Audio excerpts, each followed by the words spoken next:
time for Nerdgasm. Hey, what's up, Nerdgasm fans? Jerry here, aka Barnacules. I'm here with Marshall Long from @FinalHash. Now, we're out here at, I would say, what's going to be the largest Bitcoin mine in North America. It's somewhere in Washington. I can't disclose the location because it's super duper secret. But you can tell from looking around, it sure as hell doesn't look like what you'd think a Bitcoin mine would look like.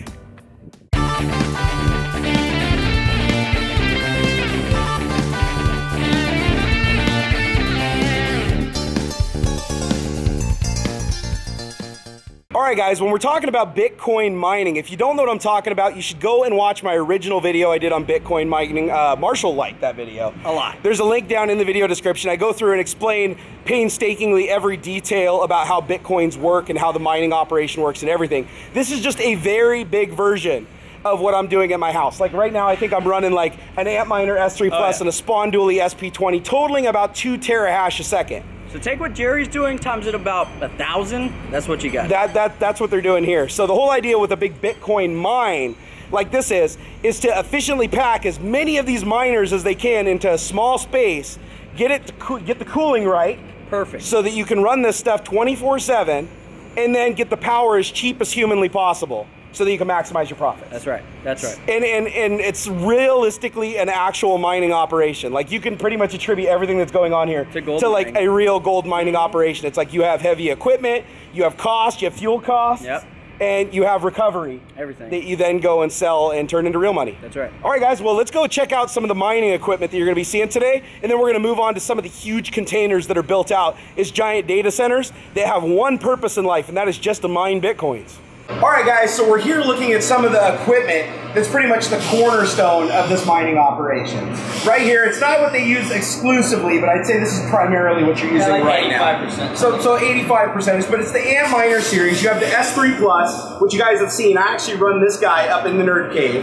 And then we have the bigger boy. This is the Antminer S4, which this thing is capable of, what's the hash rate on this guy? About 2,000 gigahash. So 2,000 gigahash on this guy, or otherwise known as about 2 terahash, right? Yep. 2 terahash, and it consumes about 1,400 watts of power, and that's important, and we're going to get to that. And then over here you have the mighty efficient Antminer S5. Right. And this guy does what? You said about 1.15 terahash, that's right. 1.15 terahash, and it only uses 600 watts of power. Now, here's where this all gets important. The most commonly asked question that I get on my Instagram posts and my Twitter posts are, I thought Bitcoin mining isn't profitable anymore. Right, everybody says it. Like, I'm obviously doing it. Is it profitable for me? The answer is yes. Is it profitable for you? That depends. There's a lot of factors. Like, first and foremost, probably the biggest factor here is power cost. That's right. Right here in Washington State where I live, I pay about 10 cents a kilowatt for power where I live. Now, when you get power in bulk, you get a substantial discount depending on how you work the deal and everything, but he is not paying 10 cents a kilowatt. Most definitely not. So he's getting a lot better deal than that. But 10 cents a kilowatt is already a steal of a deal compared to like the East Coast in the United States, which can be 35 cents a kilowatt. Yeah. Right. Now realize that when we're talking about hash rate, that's how fast this machine can generate hashes, which ultimately means how much money the machine is capable of making, more or less. There's different types of mining, but in a general pool mining scenario, the faster and more hash rate you have, the better off you're going to be earning coin. The quicker you'll earn the coin. Correct. So this guy right here, I'm just now getting into, this is the S5, 600 watts, 1.15 terahash. Right. It's actually the most efficient miner on the market that's commercially available right now. Exactly. So efficiency is huge with this, because this is the way you figure out if Bitcoin is profitable.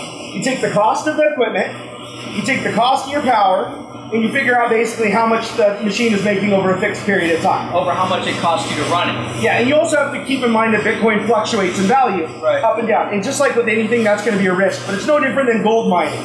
The analogy that I would use is if you go in your backyard with a pan and you pan a little bit of dirt, you might make 10 cents. That's not really profitable. It's going to take you a while to pay for your pan, right? But if you go and get a giant piece of equipment, open up a mine, and set up a sluice box, and you're going to get a lot more gold a lot faster, but there is higher risk involved and things like that. But ultimately, there are a lot of different options for mining. But for this operation we're looking at today, they have dense packed this equipment in shipping containers. And we're going to show you that here in just a few minutes. But By dense packing it and optimizing the efficiency of the cooling on this equipment so they can run it 24/7 and maximize that turnover, they're able to make a profit, and it's a tidy profit. All right, guys, so now we're standing inside of one of the shipping containers that are going to build out to be one of the big mining rigs, and they have several of these, and we're going to show you in different states of development. But right now, you can see behind us, it's basically a giant shipping container that has holes cut in the roof for ventilation. And this is important because these things pump out a lot of heat. A lot. Just to give you an idea, how much power do you guys have piped into one of these? Per container, it's about 300 kilowatts. So 300 kilowatts. 30 to 35 houses worth. It's a lot of power. Like my house where I live, I have 100 kilowatt service. And that's a lot. And that's a lot. And this has 3 times that coming into one shipping container. About 40 it's foot. Roughly, what, 40 foot long? It's pretty insane. All right, so if you look on the back of the container, they weld a carriage in place here that's designed to store the transformers. That's right. To provide that, what it was, the 300 about kilowatts 300 kW, yeah. of power. So they have to put a lot of power equipment on these. So let's go ahead and take a look at one of these containers that's a little bit further down the road in development. All right, so now we're in a container that's even a little bit further along. You can see here on the walls, we have all the junction boxes that run the length, and this is to distribute all of the power to everything. And plus, you guys even have cable racks running down the full length. And it's amazing how much stuff goes into this. The wiring and everything. So here, let's take a look at the breaker box back here so you guys can get a little bit of a feeling for just how much power goes into each one of these shipping containers. Back here you can see, look, that's all, hey, good point. Don't touch that. Here, do it, Vanna White it, dude. Vanna White it. Oh. Yeah, basically don't touch that panel or you'll be vaporized. Instantly. Yeah, it's all 220 breakers. Yeah. And like you said, 300 kilowatts coming in here. But this is, now it's all wired up. And at this point, let's go ahead and show you what one of the containers looks like when it's like full tilt, giving it the business. Let's go. Let's do it. All right, Marshall, I think it's time to give them the money shot. What do you think? Give it to them. All right, so after they're done building out these containers, this is the end result.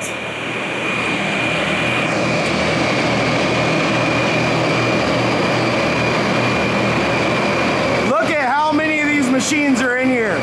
You got S4s, S5s, everything. Actually, this looks like it's mostly S4s, huh? Mostly S4s in here. This is literally the loudest place ever. It's like being in a wind tunnel. You got air blowing through the top. Move your hair around. I mean, these things are all blowing out massive air. But this is 300 kilowatts of power running through this damn thing. And it feels like you're in a sauna. Even with all this cooling, it is like, what is it, like 100 plus degrees in here? I'd say it's about 90 degrees in here. It's like a wind tunnel. You can't even convey how it feels, guys. You would not want to have to work in here all day. You would not. Now the cooling in here is so efficient that if you put your hand back here behind the units where they're drawing air, it's freezing cold. It is nice ice cold air coming in here. You put your hand in the front, down the center, it is burning, burning hot. And all that air is channeled up and evacuated out by those 3 giant fans. Hopefully you guys can hear me because it is loud. So if you're asking yourself, is Bitcoin mining profitable? On this scale, hell yes it is. Hey guys, watch Marshall struggle closing the container. I got it. Don't worry. Leprechaun Power! All right, so now we're standing outside where it's mildly quiet again, and the container is all sealed up, and that's when it works best, right? That's right. So it's designed to have all the air go up through and out the top, and not in through the end there. So that's good to know. And it's actually not that loud out here. You definitely notice it though. Oh yeah. But it's kind of cool because it's all self-contained. You have your power. That's right. You have all your equipment, everything all in one container that could just be moved around literally anywhere where you have 300 kilowatts of power laying around to plug her in, and you're good to go. Buy 3 more houses, you got one. Just gotta buy 3 more houses and twisty ties to put those giant wires together, and you're good to go. All right, so now you guys got to see how a huge up-and-coming Bitcoin operation works, and there is a lot of energy and money that goes into something like this. But we circle back to the original question. Is it really profitable to do something like this? Yeah, I mean, that's kind of a loaded question, you know? So there's a lot of factors that go into what makes you profitable. Number one being power cost. That's why we're here in Washington that got some of the cheapest power in the States. Yeah, I pay 10 cents a kilowatt. Like we said, he's paying not even close to that. Much less. Yeah. And so that's the first thing. Next thing is, what equipment are you running? There's some very inefficient equipment from, you know, the old outdated stuff. Right. That out mode stuff will cost you an arm and a leg in power. And that's another thing. And the other thing that will be the third and last thing that really makes you profitable for sure is going to be your mining strategy. So give us an idea of like what a mining strategy is. Like what does that entail? So sometimes mining Bitcoin is not always the most profitable. What may be better for you is to lease your hardware through a website, maybe one like Beta Rigs. Final Hash actually just bought a website called Beta Rigs where you can actually lease your hardware to other people. Yeah, you guys may have seen I tweeted about some of my equipment that I rented on the site, and a couple of you guys actually rented my miners and used them. And the thing is the counter question that everybody throws right when you say that is, why would somebody rent me their miner? Like, why wouldn't they just mine with it themselves? Right, and the answer is because there's people in the world that have far more expensive electricity that would never even think about running equipment. Right. So in Brazil, for example, we've got a lot of customers from Beta Rigs that are in Brazil because their power is like 40 cents a kilowatt hour. Right. So, and maybe there's also another group of people that don't want to buy hardware. They may want to put down $5. Hey, I want to check out mining for the first time. Yeah. I don't want to buy something. I want to put down $5. And then you can just rent somebody's hardware for maybe 3 hours. And you would expect to pay a small premium for that. But for the person who's leasing the hardware, it's going to be more profitable than just mining it. Yeah, it's a win-win because they're actually making a little bit of a premium because you're willing to pay more than what they would be normally spending in their like demographic with their power and everything. So they're making a profit,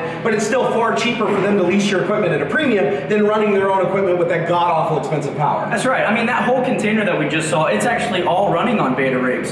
So you could actually rent that whole container for even just as little as 3 hours. I didn't know that. That's actually really cool. Yeah. And the cool thing about the Beta Rig site is when you have your hardware up there to rent, you're still mining. Your hardware is still mining 24/7. It's only when somebody pays to lease your hardware does it switch over and mine for them, and then it seamlessly switches back after the lease expires. That's right. And I thought that was really cool because when you first told me about Beta Rigs, I was like, I don't get it. Like, I gotta just let my equipment just sit. And you don't. The equipment is always mining. Right. It's just whether you're making that premium because somebody wanted to rent your equipment or whether you're just making what you normally make from mining. Right, so if it's not rented out, it's just gonna mine on your backup pool. And then when somebody rents it, the Beta Rig server will kick your miner and say, hey, switch over here. Yep, so realistically, Bitcoin mining, if you want to get into it, check and see how much your power is. Check and see how much you can get equipment for if you want to mine out of your own house and make sure that you have the power and cooling to support it. Obviously, if you live in a tropical environment, you have to run an air conditioner in full tilt while paying 35 cents a kilowatt. You're probably never going to make anything with no matter how efficient the equipment is right now. But if you want, you can rent equipment through Beta Rigs or other sites that do stuff like that. There's lots of different options. There's cloud mining too, which we even talked about a little bit in the past. But there are lots of options out there for people that are interested to get into Bitcoin mining. And just like anything, Bitcoin mining is a volatile currency, just like anything else. It can go up, it can go down. It can be $175 one day and it can be $285 the next day. Now granted, BTC is the most stable of the cryptocurrencies. The other ones are like, woo! Bitcoin at least kind of stays in the realm of realistic. So that's why I continue to mine Bitcoin, even though it may seem to be lucrative to go after some of the other coins. Bitcoin is just the one that seems most stable to me. And it's one of those things where it's like, with my little operation I have at my house, last time I checked, I'm making about $150 a month profit once you take power away. Right. That's awesome. I have 2 machines just sitting there running. One's heating my garage, the other one's heating the nerd cave. That one I kind of need to move. I don't want anything heating the nerd cave. But the fact of the matter is, those 2 machines do turn a profit at the end of the month, which is awesome. They do provide a heat source in the wintertime, which is just an extra added bonus.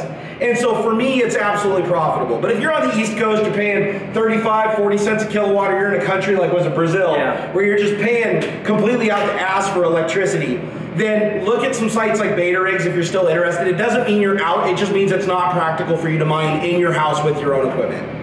Well guys, I hope you enjoyed this tour of this awesome Bitcoin mining facility. I want to thank Marshall Long here from Final Hash for giving me the 5-cent tour. They are doing some crazy stuff here. That container I showed you that was completely filled with equipment was just one of many containers.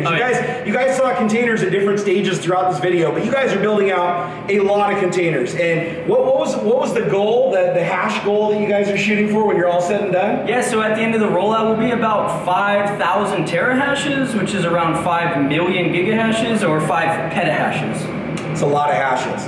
All right, guys, well, I hope you enjoyed this video. Till next time.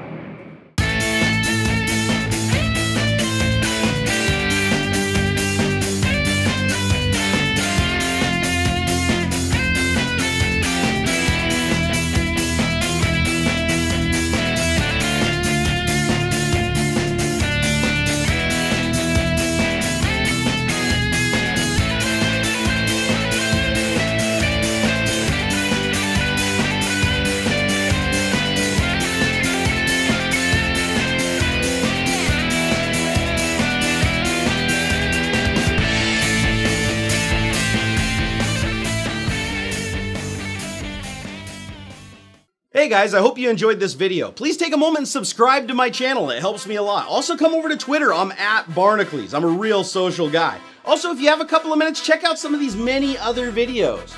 I made them myself.